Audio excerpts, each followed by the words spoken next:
Edwards is drawing Michael Jordan comparisons and undeniably resembling Team USA's top dog.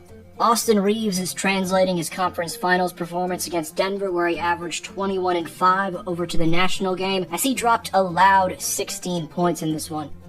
Tyrese Halliburton dropped 3 triples in the span of 2 minutes late in the third quarter, fueling a 16-3 run, combining with Reaves for 32 points in total off the bench. Reigning DPOY Jaren Jackson Jr. was a shot-blocking phenom, finishing with 6 swats and bothering plenty more that he didn't get a piece of.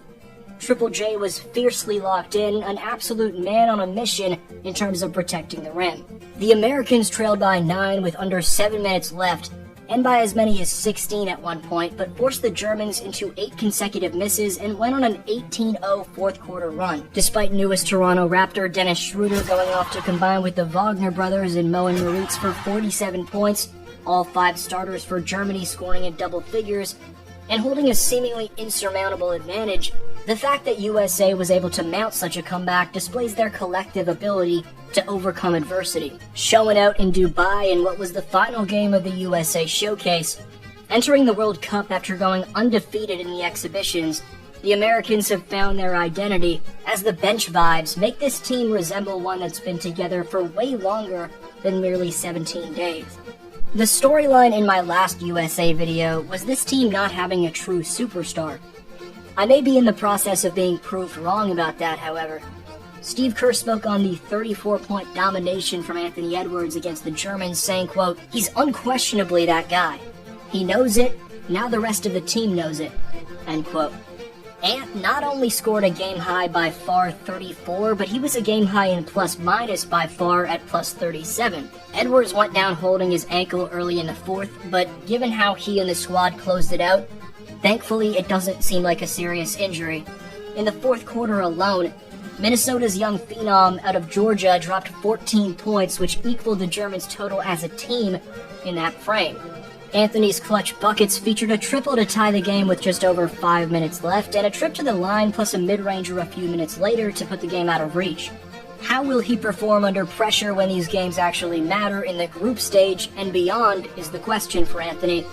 With that said, from spotting up for deep-range bombs, to flying in for beastly posterizations, to getting downhill through multiple defenders in traffic for saucy reversals, to pulling up with fluidity from either beyond or within the arc with ease, Edwards has clearly taken a massive step forward in his development this summer. Watch the shiftiness, tight handle, body control, and elusiveness to reject the screen from Jackson Jr. by spinning in the opposite direction of Triple J's screen, and how he fakes the in-between pull-up with the slightest in-and-out dribble before sweeping through Tice and soaring off his left foot for the two-handed hammer. Whether it's straight-line drives with his offhand, backing down with finesse from the post, or stepping back over switched-on twin mismatches, everything in Ant's bag is looking incredibly polished, and he looks comfortable utilizing everything in said repertoire.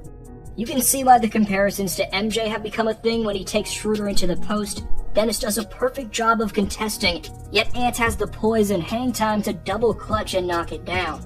With Anthony's combination of perimeter shooting, ball handling skills, feel for the game, speed off the dribble, and naturally gifted athleticism, which features a 41-inch vertical jump, this is right now forcing defenders of opposing countries in the World Cup to pick their poison. It's up to them whether it's going to be a pull-up / step-back 3 / mid-range shot, or a blow-by to the paint. Stopping Ant, however, isn't. Edwards led the team in scoring in 4 of 5 exhibitions, and posted a scoring average of 18.8 points per game in them. When Ant is brought up, you hear so much about his beastly jumping ability, and rightfully so, but his body control, strength, finesse, and offensive wherewithal to read the space between he and his matchup can go unnoticed. Edwards has such a knack for scoping out the driving angle and utilizing his muscle to attack the angle effectively. When it comes to that type of craftiness, that's what Austin Reaves bases his entire bag around.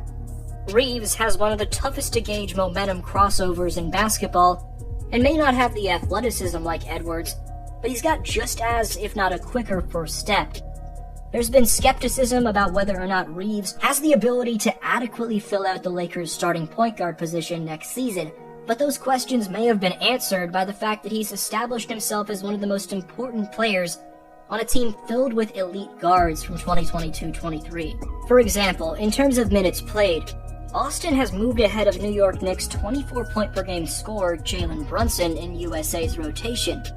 While Brunson is still the starting PG, Reeves consistently has gotten more minutes than a player who was all-star caliber for New York last season. What you love about Reeves is that he's fundamentally sound, plays within himself, and doesn't force it too much.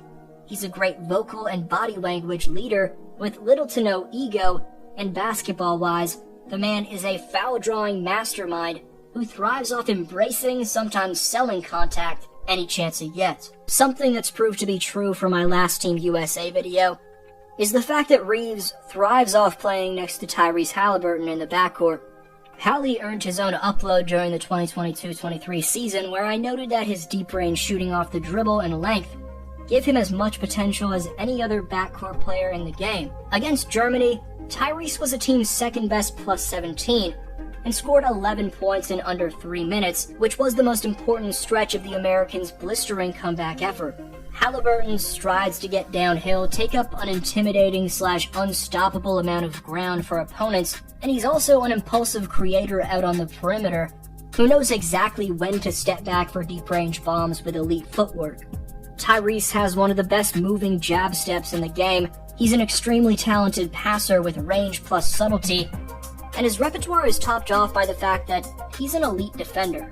At a massive for a point guard 6'5" with a 6'8" wingspan, Hallie's reactivity combined with that length makes him utterly bothersome on this end of the court, and that was a primary reason he was chosen to play for his country.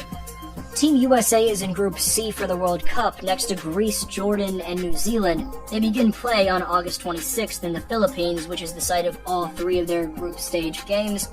To advance to the second round, they have to finish in the top 2 of this group.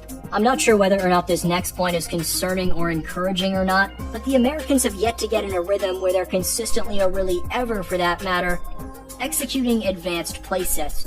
They could definitely use some more reps working on executing more advanced motion, but at the same time, it bodes well for them that they have more than enough effective pick-and-roll/isolation creators who've thus far been able to make up for that. Also, they did have a moment or two against Germany where they ran some more unpredictable advanced motion.